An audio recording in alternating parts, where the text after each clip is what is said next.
Hola, el día de hoy nos encontramos nuevamente en este espacio con Susan Arias, una mujer con más de 20 años de trayectoria en el sector inmobiliario y que además hoy nos abre las puertas de su casa. Bienvenida, Susan. Gracias, Paula. Bienvenidos ustedes a mi casa.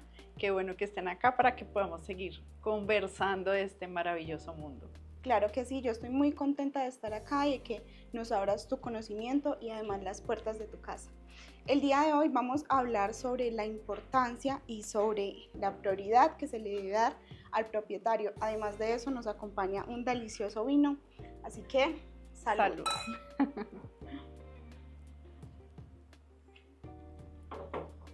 Bueno, vamos a comenzar con que nos cuentes cómo manejas tú ese primer encuentro con ese posible cliente, ¿cierto? Te contacta, te dice que necesita tu asesoría. ¿Cómo es ese primer inicio con el propietario, con la persona que está interesada? Mira, Paula, lo primero que hace normalmente la gente es que o ve las inmobiliarias o empieza a buscar en internet las inmobiliarias y le escribe a uno y le dice, tengo una casa para vender en tal sitio. Entonces voy a poner un ejemplo, en Cedritos, en Bogotá, o en el norte de Armenia, o en Pueblo Tapado. Es lo primero. Entonces le dicen, me gustaría saber ustedes cómo trabajan. Yo lo primero que hago es ahí, porque yo puedo decir, mire, nosotros cobramos esto, hacemos esto, esto y esto. Pero pues la forma de trabajo al manejar algunas propiedades y de hecho son los clientes, varían. Yo siempre lo he dicho, te lo he compartido en otros espacios, no es lo mismo vender un aparta estudio a vender una casa campestre. No es lo mismo vender una casa campestre a vender unas oficinas o a rentar unas oficinas. Todo cambia de acuerdo a la tipología del inmueble, a la ubicación, al negocio, si es un tema de vivienda, comercio, industrial y demás. Yo le digo a la persona que nos reunamos en la medida de lo posible, pues personalmente. Si quiere lo invito a un café a mi oficina o si él prefiere nos encontramos en la propiedad que él desea vender. En muchos casos pues no es viable porque la persona no está en la ciudad donde está vendiendo o rentando su propiedad. Entonces lo primero que le digo es conozcámonos por Zoom. Que me dicen, pero no es necesario, dígame por acá, por WhatsApp, cómo es que ustedes lo manejan y ya, le digo si es necesario. Porque esto no es que yo esté manejando, estoy vendiendo cojines, un ejemplo, o velas, voy a manejar su patrimonio y es necesario que nos conozcamos. Entonces, es que ya llamé a otras inmobiliarias y todas me lo pasaron. Perfecto, yo no trabajo así. Si no nos conocemos, yo no puedo determinar usted qué necesita y si yo realmente le puedo ayudar. Entonces, lo primero que yo organizo es un encuentro presencial, bien sea físico o virtualmente. Así es como lo hacemos. Y suena muy soberbio de alguna otra manera, no avanzo con un cliente con el que no pueda conocer. Claro, ahorita quien cotiza o quiere algo es como, deme el precio y listo. Y pues depende, ¿cierto? Depende, más que todo eso es en productos, claro, usted quiere el valor de su producto, pero cuando es un servicio, esto me lleva a la segunda pregunta y es que esa importancia de conocer de fondo la propiedad y no solo pues la propiedad, sus características, sino su historia, ¿cierto? Lo que hay de fondo, háblanos de esta importancia. Eso es más que importante porque pues el primer gran promotor de la propiedad es el dueño, el que la adquirió. Hay motivos y razones que tenemos en esa conversación que nos ayudan a nosotros a estructurar una fase muy posterior que es el plan de marketing. ¿Por qué escogió esta propiedad y no otra en el mercado? ¿Qué fue lo que más le llamó la atención de escogerla? ¿Cuál es el espacio de esta propiedad que más disfruta? Cómo son los vecinos, cómo es la zona, hábleme de la zona. Entonces, pues nadie más que haya invertido ahí, comprado ahí, para el caso pues, de vender o arrendar posteriormente una propiedad. Entonces, en esa conversación, la gente cree que irá a ser en 30 minutos, a veces se nos puede ir hasta una hora y media, contándonos pues esa maravillosa historia que hay detrás de todo eso y a partir de esa historia es que podemos construir ese futuro en la comercialización, en la promoción y en el asesoramiento del cliente, incluso a veces para alistar la propiedad para la venta, que también pues, es un proceso que va posterior a esa fase inicial, que es conocer sus expectativas, ¿Qué está esperando de nosotros? Una de las preguntas que es muy importante para mí es decirle a ese cliente, dígame usted qué espera de mi compañía y de mí. O los agentes inmobiliarios se lo preguntan, ¿usted qué espera de Quality Soluciones Inmobiliarias y qué espera de mí? Para nosotros poder estructurar esa propuesta de servicios, que no las entregamos así como un copy-paste, porque pues mi cliente es único y especial y su propiedad es única y especial en el mercado, así hayan otras 300 más en el mercado, varía muchas cosas dentro de las propiedades. Tú mencionabas ahorita un plan de marketing, ahorita de pronto pues con tanto tema digital uno dice marketing y se imaginan redes sociales, publicar una foto, publicar un video, sí, como hablábamos la vez pasada, facilito, tome la foto, publíquela y ya está, ¿cierto? ¿Cómo es ese proceso de ese plan de marketing? Mira, el plan de marketing inicia con la entrevista de ese propietario. Cuénteme las razones por las cuales usted invirtió acá, compró acá, qué fue lo que más le llamó la atención, qué fue lo que más le gustó. Si ha vivido en la propiedad, cuénteme cómo ha sido su experiencia viviendo en la propiedad, y ahí empezamos a construir.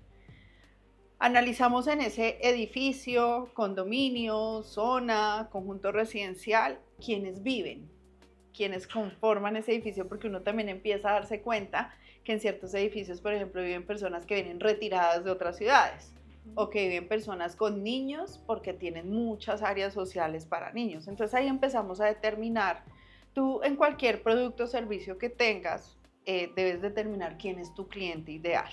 ¿Quién es el cliente ideal para ese inmueble? El cliente ideal para un apartaestudio, para inversión, no es el mismo que para una casa campestre, para vivirla o rentarla para turismo. Varía completamente. Entonces yo necesito definir ese perfil de ese cliente ideal, de quién es, qué hace, en qué rango de edad se encuentra, a qué se dedica, cuáles son sus gustos, sus intereses, de qué disfrutaría, si por ejemplo le gustarían los pisos altos o más bien los pisos bajos, si de pronto en qué trabaja, dónde lo puedo encontrar y cuáles son las actividades necesarias que debo hacer para llegar a él.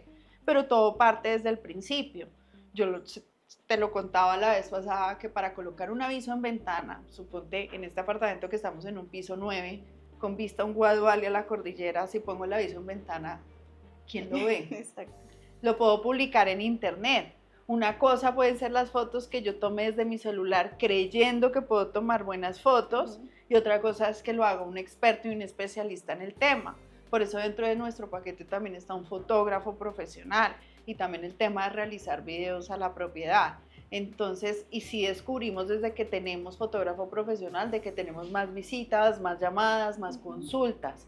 Entonces, yo creo que sí, zapatero a tus zapatos, de alguna otra forma. Yo sé capturar el mensaje, yo sé diseñar ese plan de marketing, pero pues tengo una agencia de publicidad que me ayuda a convertir ese mensaje ya en varios mensajes, y pues el equipo audiovisual experto para poder transmitir lo que es la propiedad en sí. Claro, la importancia de esos aliados estratégicos, porque pues uno no sabe de todo y cuando alguien se especializa en lo suyo, pues lo hace muchísimo mejor. Así es. Cuéntanos de ese factor diferencial, pues sabemos que es un servicio personalizado el que ustedes brindan, pero ¿qué diferencia a Quality Soluciones Inmobiliarias del resto de inmobiliarias que tenemos en el mercado?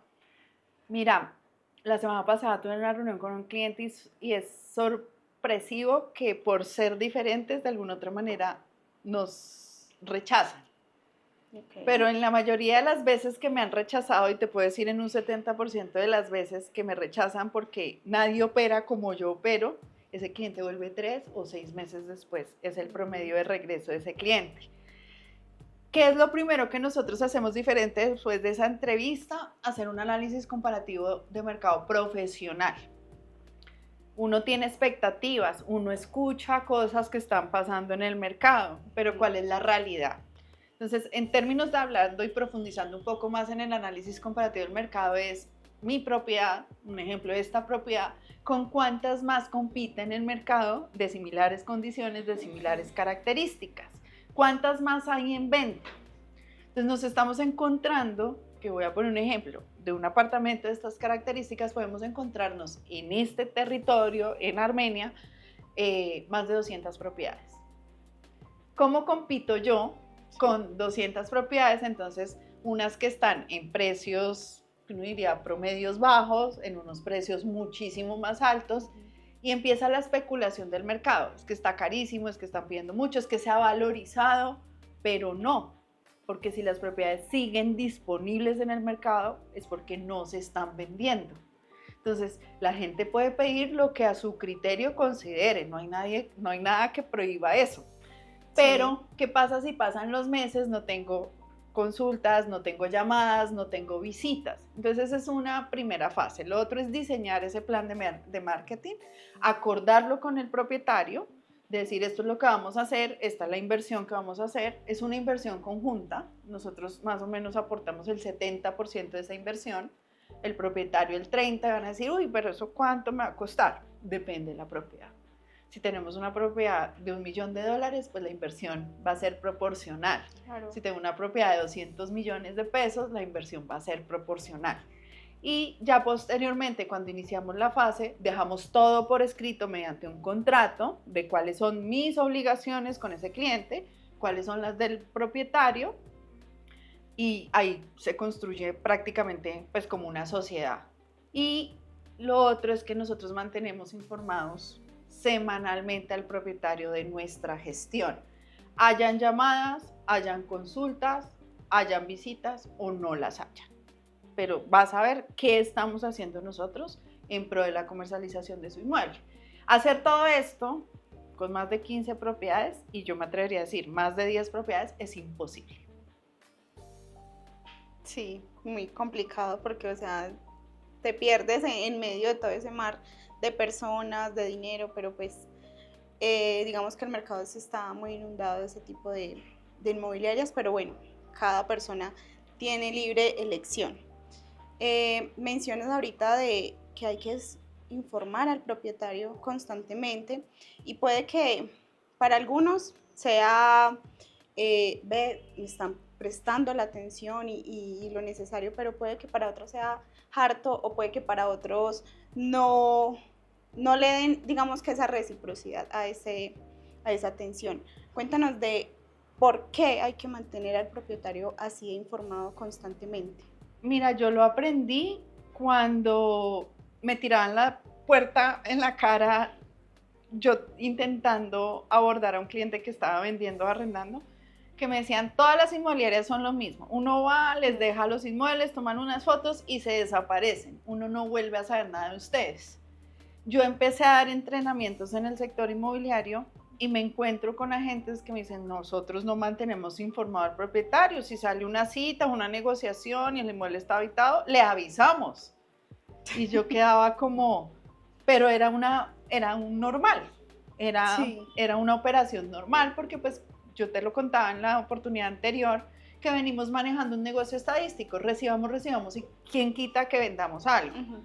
Aquí es cuando yo me empecé a encontrar eso, que los vendedores decían, yo dejo una propiedad y nadie me dice nada, yo no vuelvo a saber nada de ese agente inmobiliario. Yo decía, acá tenemos un problema porque son un gran número de personas que están diciendo lo mismo. Sí.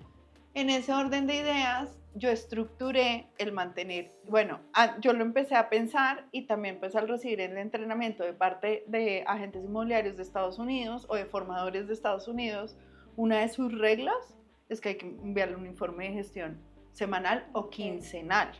¿Qué pasa? Esto es como revisar la contabilidad de una empresa. Uh-huh. Si tú dejas pasar 3 meses, pues tú ya no vas a poder tener campo de acción para corregir lo que hiciste 2 meses atrás. Entonces, si nosotros enviamos ese informe de gestión, le decimos al cliente que al cliente no le gustó el inmueble porque lo veía muy pequeño o oscuro, ya podemos empezar a dar sugerencias. Venga, pintemos de blanco, empecemos a recoger ciertos elementos de la propiedad que hacen que reduzca el tamaño de la propiedad. Entonces, eso nos ayuda también a gestionar mejor ir diseñando nuevas estrategias en el camino para pues no dejar que pase tanto tiempo. Pero si yo fuera la propietaria de un inmueble y yo lo estoy vendiendo o arrendando, pues van a decir que estoy loca, pero venga, cuéntenme casi todos los días qué pasa con mi inmueble porque quiero venderlo, quiero arrendarlo. Entonces, si pasan las semanas y de pronto los meses, pues esto genera un tema de no me importa. siento yo. Para mí, siempre lo he dicho en todos los casos de cualquier relación que exista, no hay nada más incómodo que el silencio, porque significa todo y le dejas a la interpretación de las personas lo que pueda estar pasando y sin dejar claridad de nada. Tenaz.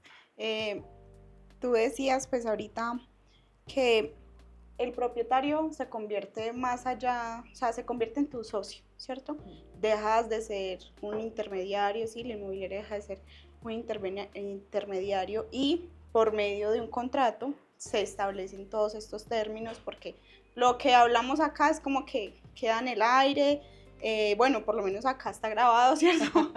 Y en el contrato queda firmado en el papel. ¿Tienes alguna anécdota donde, digamos, que hayan sucedido cosas que no estén dentro del contrato y que salgan, sí, por fuera como, ay, usted me dijo esto y usted, no, pero es que esto no estaba acá en el contrato? ¿Tienes alguna anécdota que nos puedas compartir? Sí, de hecho, de una persona que trabajó hace tiempos conmigo y después quiso vender su inmueble, le dejamos los documentos. Una de las cosas es, por favor, lea, porque lea. A los 8 días me llamó y me dijo que qué pena, que se había acabado de dar cuenta que él había firmado una exclusividad y que la había firmado a ciegas, que él no sabía todo lo que decía el contrato. Y pues sí, nosotros representamos en exclusividad y por eso es que nos volvemos socios. Yo soy socia en un porcentaje del ingreso que vaya a tener el propietario. Uno, entre mejor ingreso tenga él, pues obviamente nosotros proporcionalmente vamos a hacerlo mejor. Por eso yo no soy de las que dice el precio es negociable, porque está puesto sobre un parámetro y eso significa muchas cosas. Es negociable, pueda que yo no sea buena o la propiedad no es buena, estoy pidiendo de más, entonces pueda que llegue y reciba mucho menos y mi servicio no es tan bueno, entonces pues negóciamelo. Negóciamelo a algún otro. Soy malísima para pedir descuento yo en primera instancia, porque creo que lo que me está cobrando una persona es lo que vale. O sea, yo confío en la idoneidad de las personas, pero es eso, es como yo no leí, qué pena, no me he dado cuenta, yo quiero cancelar el contrato, y en ese momento dijimos, hay una cláusula pues que dice que si lo cancela antes, como no lo leyó, voy a asumir esto y prefiero que no trabajemos, porque si no me leyó el contrato, pues no sé más adelante qué vaya a pasar y lo haya firmado y está firmado con su puño y letra. Entonces sí es preferible no. A partir de ahí tomé la decisión de que después de que terminábamos el proceso de presentación de nuestro servicio al cliente, lo voy a quitar 10 minutos más y le voy a leer el contrato y aclaramos las dudas acá. Yo creo que es lo mejor, porque es que hay gente que de verdad firma ciegas y ya, bueno, o sea, no le ven la importancia que tiene un contrato, que cada palabra firmamos. cuenta. Mira que estaba sacando un servicio de telefonía celular y me pasan 2 hojas por lado y lado con una letra que toca leer con lupa. Menudítica. Pues no. Y usted ya fan. Sí, entonces no, espere porque que la cláusula de permanencia, sea lo que sea, bueno, está bien, necesito la línea. Firmamos porque pues, obviamente yo creo que eso hay que empezar a romperlo de alguna otra forma, porque después nos sentimos que estamos vulnerados en nuestros derechos y demás. Sí. Pero es eso, venga, se lo leo. Ahora pues ya si uno saca el servicio por teléfono le van a leer uno el contrato, que se lo leen, que queda grabado y demás. Creo que sí termina siendo lo mejor que uno le explica al cliente cada cláusula del contrato tiene un espíritu que puede dejarse a interpretación a veces si uno no la aclara bien. Entonces sí, es lo mejor, es ser muy claros así y hay verdades incómodas, la verdad. Una es que el propietario dice, bueno, y si a mí me sale un cliente, ¿qué pasa si yo firmo una exclusividad con usted? Entonces, si usted le llega a un cliente y usted va a atender al comprador hasta el final, es como si usted fuera otro inmobiliario, pero si usted tiene un cliente y me lo refiere, yo le hago un descuento en su comisión, evidentemente, porque pues usted trajo al comprador. Pero pues obviamente esto tiene tanto de ancho como de largo en todas las posibilidades que puede generar el negocio inmobiliario. Completamente. En estos días vi que pues me apareció en Instagram algo sobre el tema de la exclusividad, lo que decías ahorita. Entonces, pues hay muchas cosas como alrededor. ¿Qué nos puedes contar tú que trabajas bajo exclusividad y que has tenido tantos casos donde quedan en algo, pero al final como que se desvanece, por decirlo así? Mira, Paula, yo llevo 24 años trabajando bajo representación en exclusividad. Una de las cosas cuando yo llegué aquí al territorio quindiano era eso, aquí no funciona, aquí nadie le va a dar exclusividad porque aquí esto no es Bogotá. Okay. En Bogotá me decían lo mismo cuando pues iniciamos. Y he ido pues a prácticamente la gran parte de regiones, he estado en Cali, en Medellín, en Barranquilla, en Cartagena, en Pereira, en Manizales, y en todas te van a decir lo mismo. Yo veo esto como si te vas a comprometer y tú le digas a tu pareja, listo, pero sin exclusividad. Para mí es delicadísimo. Para mí es exactamente igual. Y veámoslo a otros niveles profesionales. Uno puede cotizar con 5 abogados que le lleven a uno un proceso, pero termina contratando a uno. Uno le puede cotizar a 5 empresas de contabilidad que le lleven a uno la contabilidad, pero termina contratando a una. Yo puedo llevar mi carro a que me lo revisen a 5 talleres, pero al final de cuentas, contrato a uno. Somos el único negocio que decidimos, hágale cualquiera, porque yo prefiero involucrado, más no comprometido. Como una relación abierta. Dios. Sí, poliamor. No. Exactamente. ¿Quién se compromete? Si yo vine y mostré esta propiedad y dejé las ventanas abiertas y llovió y se entró el agua, ¿quién responde? ¿Cuál de los 5 agentes inmobiliarios que tiene contratado responde? Si dejo una llave abierta y el recibo llegó por 500,000, ¿quién responde? Si se le olvidó apagar las luces, ¿quién responde? Sí. Si hay una persona responsable y comprometida, esa será la que responda por las cosas. Es que no solamente es el que los propietarios normalmente dicen, pues el que primero lo venda, eso es como el que primero se arrodilla, primero se confiesa, pero ¿quién realmente está comprometido? Entonces, siempre lo hemos dicho, siempre lo he dicho, pues uno de mis entrenamientos bandera es la exclusividad. No limita, sino que compromete. El tema es que el comprometerse es responsable, requiere responsabilidad. Es como cuando te ponen el anillo y casémonos. Me va a cambiar la vida. Lo que de pronto hacía de soltera ya no lo voy a seguir haciendo de casada. Me cambia la vida literal. Tengo que aprender de la otra persona, sus hábitos, sus costumbres. A mí me gusta que la toalla quede colgada así, la otra persona la deja colgada así. ¿Cómo vamos a negociar en esos acuerdos? Entonces es eso, es cómo negociamos esto, qué pasa, pero yo lo represento a usted, yo no soy una intermediaria más. De hecho, pues mucha gente se presenta como comisionista o intermediaria, y es yo cobro mi comisión o yo intermedio, yo los junto y miren a ver cómo hacen. Pero aquí es yo represento los intereses de mi propietario que está interesado en vender o arrendar, y hago defender sus intereses a toda costa. Si una oferta no le sirve a él, la discutimos, lo analizamos y le decimos, yo estoy en la capacidad de decirle no la acepte, así eso signifique para mí dejar ir un negocio. Entonces venga que yo estoy de la mano con usted, yo no compito con usted y somos socios. Yo tengo que defender sus intereses. Si yo cierro ese negocio, súper, me gano una comisión, pero si ese cliente me empieza a referenciar, me gané una fortuna. Sí. Cuéntanos cuáles son esas señales que indican dentro del plan y de todo lo que elaboran, que hacen que se reestructure la estrategia, ¿cierto? Que esas señales que tú dices, bueno, acá hay que cambiar. La primera semana, en comercialización, no hay llamadas, no hay visitas, no hay consultas, hicimos algo mal. A la primera semana la gente dice hay que esperar 3 meses, no a la primera semana, porque aunque sea el vecino llama para ver cuánto estamos pidiendo nosotros, para ver cuánto puede pedir. Entonces la primera semana es crucial y hay que estar muy alertas a cómo nos responde el mercado. Hice una publicación mal de pronto, no debería ocurrir, pero no sé, metí un error de dedo y tiene 198 metros la propiedad y puse 98 y me faltó el 1. Entonces hay que hacer un análisis pues minucioso de lo que escribimos, de lo que publicamos. Revisar nuevamente el precio, si salieron de pronto nuevas propiedades más económicas similares a la nuestra.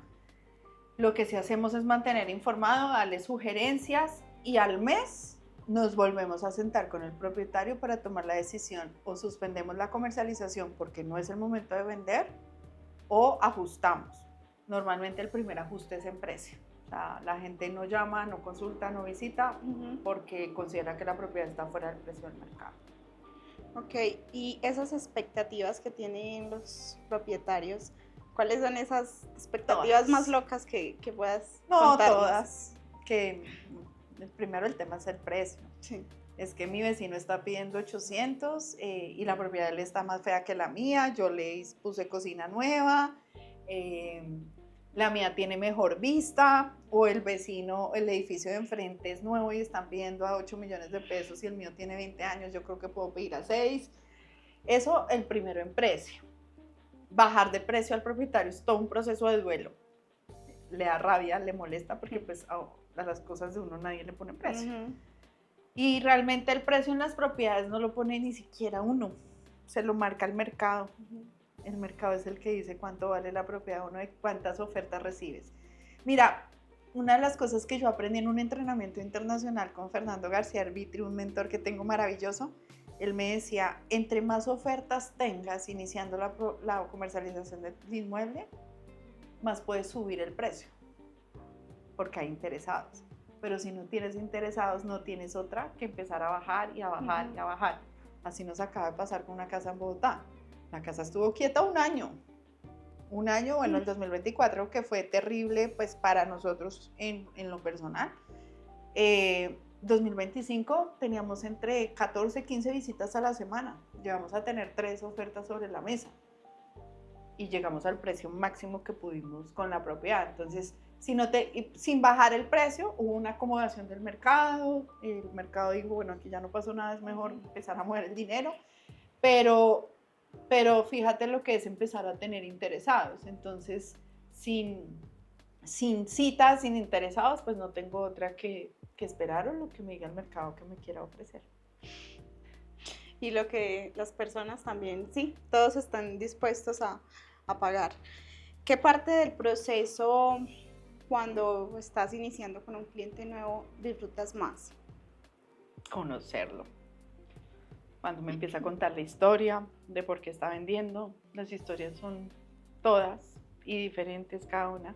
Uno entraría en la cabeza de quiero vender porque me quiero ir a vivir algo más pequeño o algo más grande, o porque tengo la necesidad económica, pero cada proceso de venta tiene una historia maravillosa detrás, algunas dolorosas para los clientes, otras de alegría porque se creció la familia, otras de nos toca reducirnos porque ya quedó el nido vacío, se crecieron los hijos, se fueron a estudiar al exterior y esta casa es gigante para nosotros dos. Entonces, esa historia que hay detrás, conectar con la persona. La vez pasada yo te decía, no con todo el mundo conectamos, dependiendo, y no me interesa tampoco de alguna otra forma que con todo el mundo conectemos. A mí me preocupaba mucho eso hace algunos años. Y un mentor americano me dijo, si quieres hacer feliz a todo el mundo, vende helados. Y yo que eso para mí fue como, ok, ¿con quién estamos alineados? No estamos alineados pues con todos. Hay gente que no le gusta nuestro método de trabajo, está perfecto. Hay gente que dice, eso publicarlo y ya, no hay nada más que hacer. Entonces, pues el mercado ha cambiado. El consumidor ha cambiado. Estamos ahora pues en un consumidor. Colombia, que es un país de arrendatarios, dejó de ser un país de propietarios, pues la movilización que tenemos en los inmuebles de arriendos es increíble.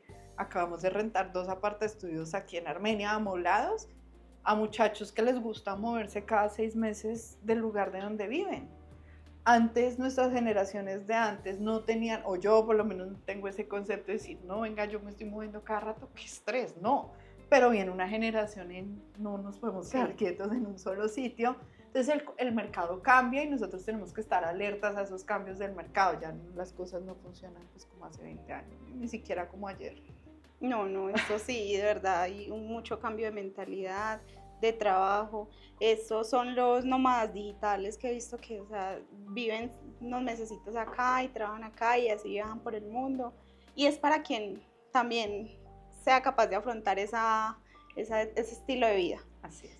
En estos días vi en Instagram, pues lo que me contabas de todas las historias que hay de las propiedades, que llamaban a un agente, entonces le decían que no, que ya no estaban interesados en la propiedad, que porque habían escuchado que ahí se había muerto yo no sé quién, entonces sí, hay ese tipo de cosas. ¿Tienes de pronto alguna anécdota similar o algo así, que ese tipo de prejuicios, ese tipo de historias fantasiosas, llamémoslas así? Si el que está vendiendo empieza a hacer ese tipo de comentarios, es porque no quiere vender y no quiere abandonar la propiedad. Es lo primero que yo descubrí en algún momento. Más que historias fantasiosas, sí tengo una de una abuelita encantadora en Bogotá, en una casa en Quinta Camacho. Su casa era preciosa, con un jardín con columpios. A ella le llevaban sus nietos todos los fines de semana y los hijos, de manera unilateral, los hijos decidieron vender la casa de su madre. Ellos eran los dueños en documentos. ¿Qué hicieron los padres? Pues traspasarle la propiedad a los hijos en vida para que no tuvieran que pelear por el tema de la sucesión y demás, ni se evitaran esos trámites. Y los hijos dijeron, mi mamá estaba muy sola en esa casa muy grande, es infeliz, está muy sola, muy sola, muy sola, vamos a venderla. Yo llevé 3 clientes a la casa y ella los invitaba al jardín hermosísimo a tomar té con galletas y les decía a los clientes que si ellos compraban esa casa, ella no tenía para dónde irse. Yo me senté con los hijos y les dije, aquí está su contrato está por terminado, yo no voy a sacar a esa señora de esa casa. La señora es feliz en su casa, ¿dónde sacan ustedes que ella no es feliz ahí? Entonces, eso por un lado. Lo otro, la decoración. Hay decoraciones pues que son de gustos y para los gustos, los colores. Teníamos un apartamento en donde la cabecera de la cama había un corazón, el corazón de Cristo, y eso era como en tridimensional con las goticas de sangre y uno apenas entraba, el impacto era muy fuerte. Hablé con los señores de un inmueble de 3.200 millones de pesos que hay que retirar su cuadro hecho por un artista que vale millones para que se venda el apartamento. Sí. Entonces, más allá de eso, pero sí, son cosas. Si el vendedor llega a hacer menciones que aquí murió mi padre, o es que aquí asustan, es porque el vendedor no quiere que la casa se venda, o la propiedad se venda, eso es una realidad. Porque uno pues habla, puede que haya pasado, puede que pase, pero pues esas son las recomendaciones que uno le da. ¿Por qué vende? No, porque mi papá se murió acá y yo me quiero ir, no, o sea, son las recomendaciones que uno le da al vendedor en esa fase inicial. Es más, el vendedor no tiene por qué comunicarse en ningún momento con el comprador, porque para eso estamos nosotros representándolo. Si él interviene es porque nos vio muy débiles en darle información al interesado y tiene que meterse. Pero en el fondo eso es, no quiero vender, entonces estoy endeudado con el banco, pero yo no quiero vender, entonces voy a dar información que perturbe de alguna otra manera la negociación. Sí, claro, eso para nada es estratégico. Y además si hay un fantasma, bueno, que se lo encuentre el comprador. Pues no he visto el primero, pero yo tampoco, puede pasar. Yo tampoco, afortunadamente. Puede que hayan ruidos, por ejemplo, acá hay mucho ruido de las guaduas en la noche, las guaduas se mueven, traquean, pero pues puede decir uno, ay, no hay un fantasma en mi sala, pues sí, depende de las percepciones y de las creencias de cada quien, que son absolutamente pues respetables también. Claro que pero sí es la obligación de uno decirle al propietario qué decir y qué no decir. Es más, que en la medida de lo posible, si el comprador lo aborda, le diga que él no tiene nada que ver, que por favor se entienda todo con nosotros. Claro que sí. Bueno, Susan, hemos llegado al final de esta entrevista. La verdad es que el tiempo pasó súper rápido. De verdad que nos contaste historias muy interesantes, que yo sé que a las personas que vean este contenido les va a interesar mucho. Así que cuéntanos nuevamente cómo los consigues en redes sociales, la página web. Bueno, la página web nuestra es www.qualitysi.com.co. También en Facebook, Quality Soluciones Inmobiliarias. En Instagram igual, Quality Sinmo, S-I Inmo. Nada, gracias a ustedes por estar acá, gracias por este vinito maravilloso y por delicioso permitirme contar todas esas historias maravillosas, que lo que hay es un montón. Gracias. Claro que sí, nos vemos en la próxima ocasión.